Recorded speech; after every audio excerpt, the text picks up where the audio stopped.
Today I'm making brownies with a strawberry frosting. First I'm going to make the brownies, so in a bowl I'm going to add 1 box of brownie mix.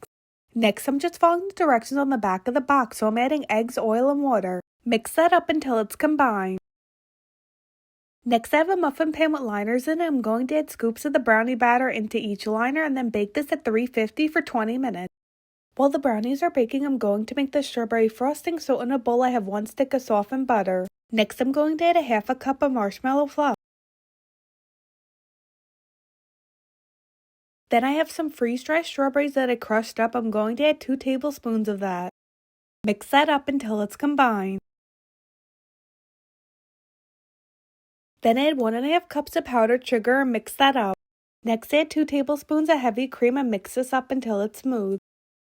Once the brownies were done and cooled, I took the wrappers off and added them to a tray, and now I'm going to spread some frosting on each brownie.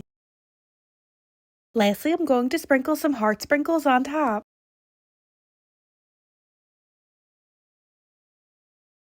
Here's an up close look of the brownies.